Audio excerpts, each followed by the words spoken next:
welcome back to the channel. I couldn't resist it. I had to do the mixed media kit this month.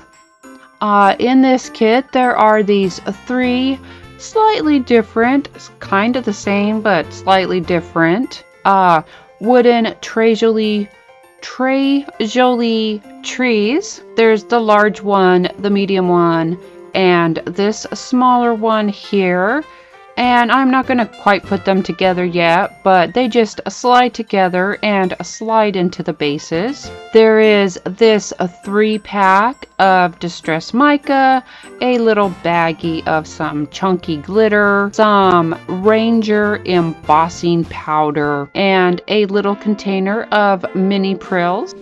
I put all of my trees together without any glue holding the two tree halves together or holding it to the base, and I am only brushing in a little bit of wood glue at the top just so that that point will stay together.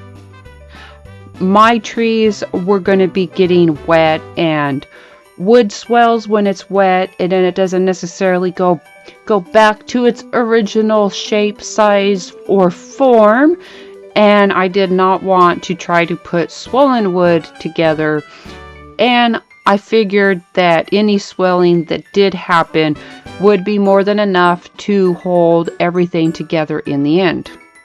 Alright, to add some color to my trees. Now, I like to stain wood. I don't necessarily like to paint wood and have it completely covered, but I do like staining wood. I think it really kind of helps add to a vintagey feel. So, and this is why I did not use glue to hold, or this is why I put my trees together before doing anything to them, because I am really spraying down my trees. I spray them down a lot with water. Start trying to get that wood wet and more open to absorbing some color. After I have quite a bit of water on them, after I've let that water soak in just a little bit, I start my staining process using the Merriment Distress Mica from that 3-pack. And then I let them air dry. I did not heat dry them at all. I did not want to use heat with that spray. I did not want to use heat with the wood. So I just let them air dry overnight. And then I took them out and I gave them a little coating of some workable fixative. You could use some clear gesso if you wanted. I like workable fixative because it's not really a wet medium, so you can put it on water reactive items and you don't have to worry so much about them reacting, if that makes sense. Workable fixative can hold pencil and charcoal in place in artwork, so I really like using workable fixative, and it only has like a 5-minute dry time. Anyhow, after my workable fixative was also set up and had dried, I just made a little puddle of my clear embossing fluid. That's just the re-inker bottle for the Ranger Emboss It ink pads. And I used a soft brush, and I didn't exactly paint it on thick, but I just dabbed my brush onto the surface and tried to keep it mostly where that snowflake pattern was. And this is one of the reasons why I had used that workable fixative, because I did not want this embossing ink to reactivate that oxides or that distress mica spray. And then I just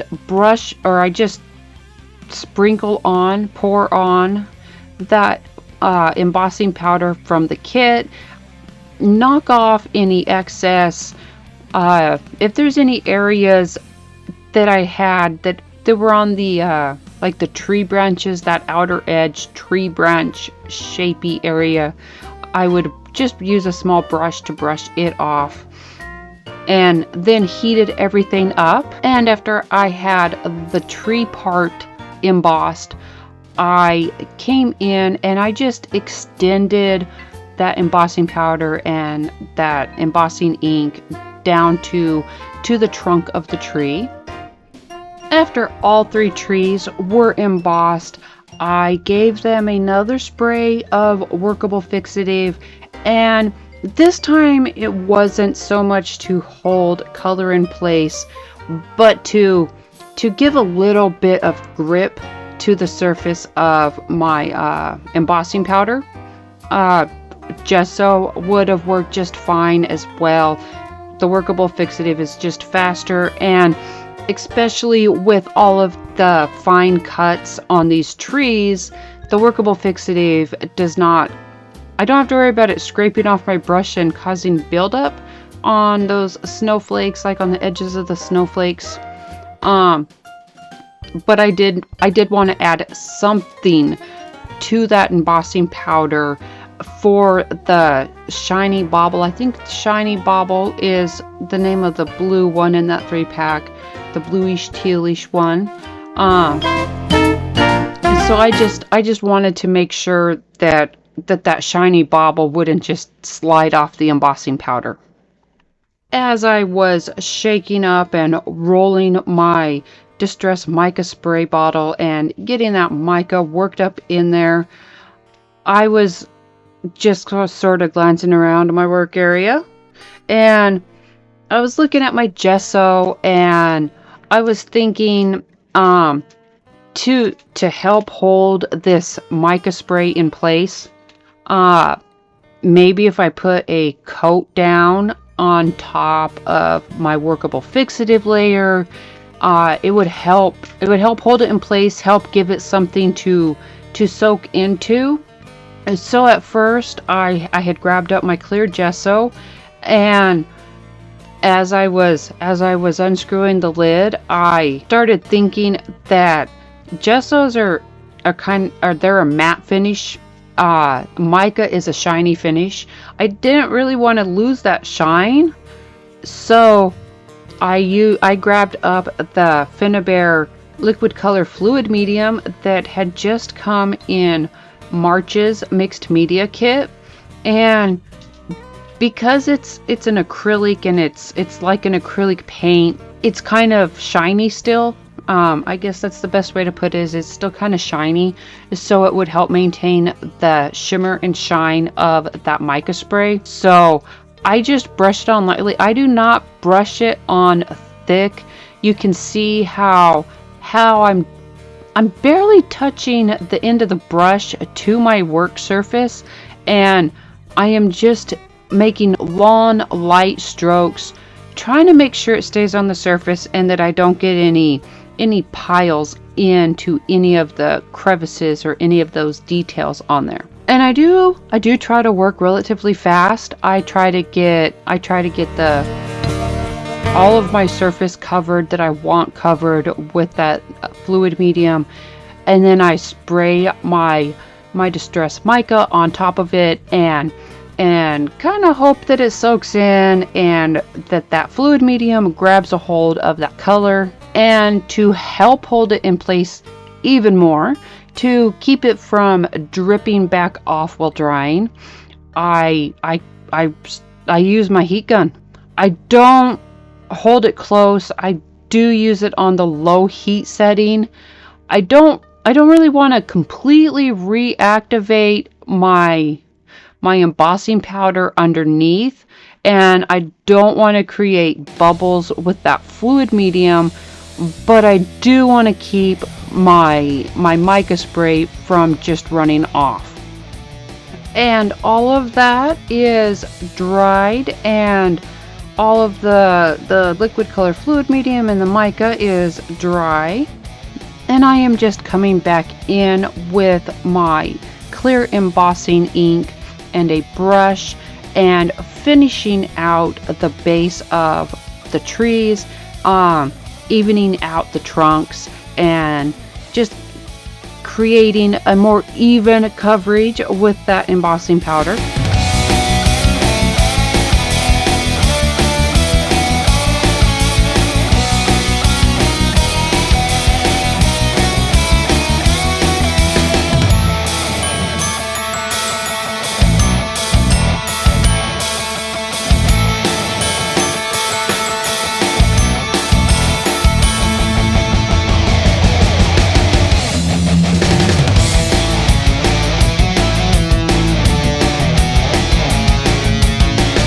had taken my trees out and I had given them a very good coating of workable fixative to try to make sure that all of my surfaces, the top, the underside of the branches, that everything had a good coating on it.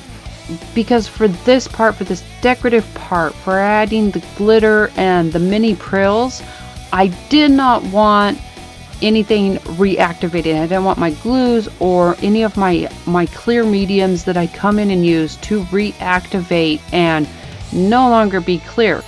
So you can see, and this is how I really made sure that I had a clean surface to work on, is after my workable fixative had dried, I am giving all of my trees a spray down.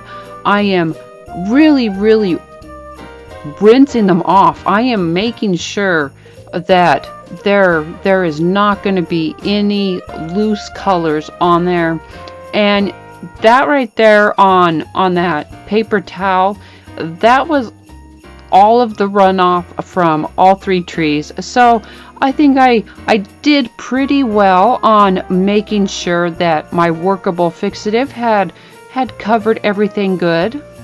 I wiped off any of the excess water, basically hand drying my trees the best I could, and then just came in with my heat gun on a low heat setting and finished getting the dampness gone.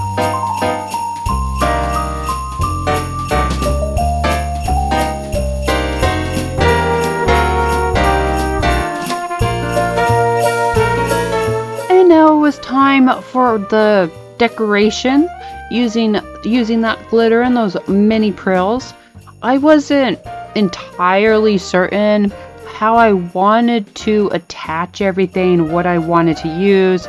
It just seemed to me like using a glue or using like some Judikins diamond glaze or I can't think of glossy accents, the glossy accents.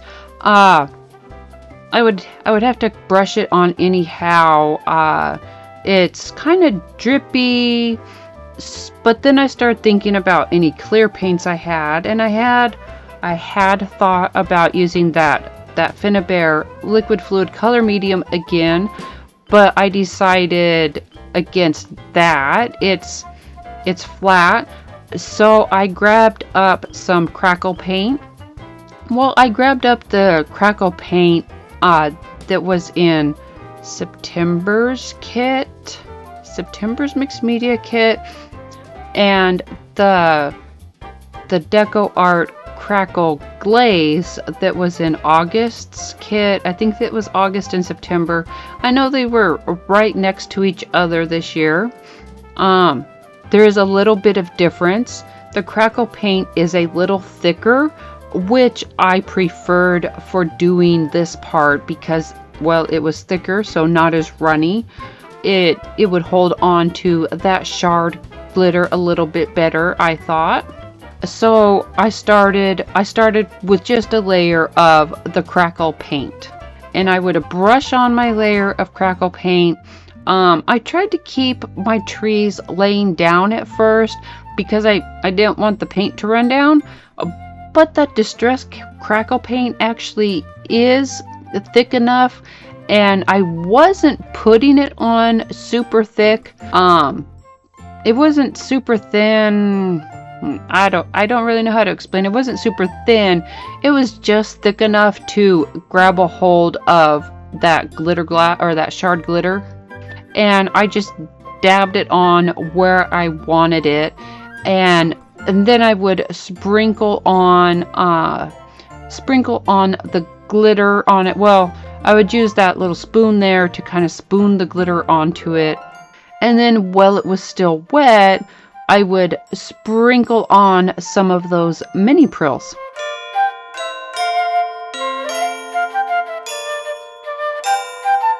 After all of that crackle had dried with all of the glitter and and those mini prills on it had dried.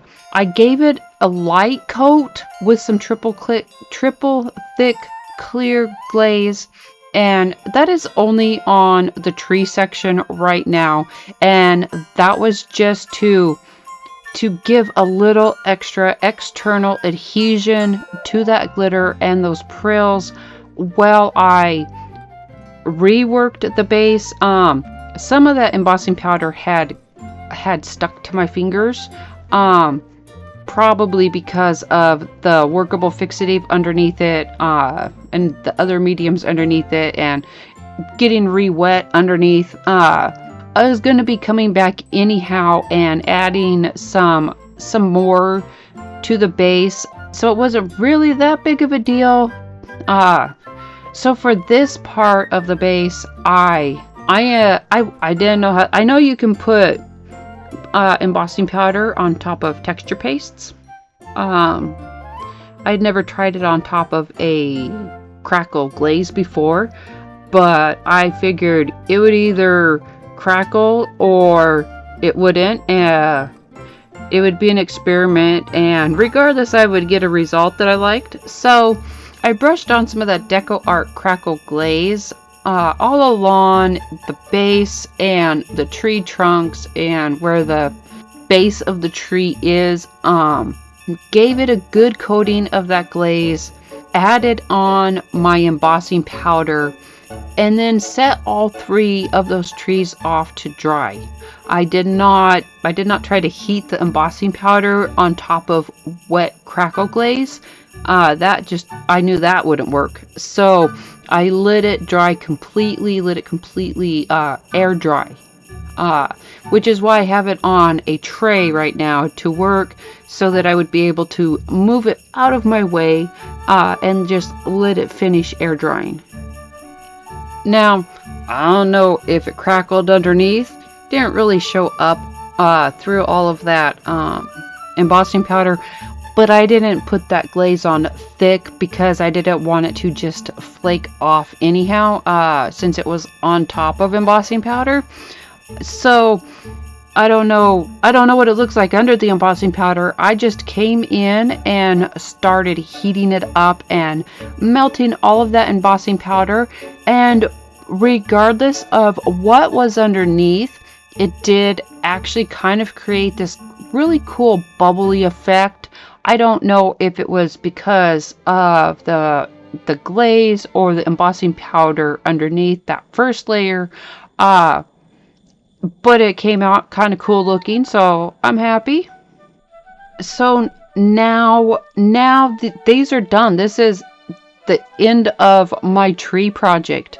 I am actually going to go out though, and I will put on another a pretty good layer this time around of that triple thick Krylon glaze, just to add some protection and some extra shine and some extra adhesion to that glitter and those prills, and some protection to the embossing powders.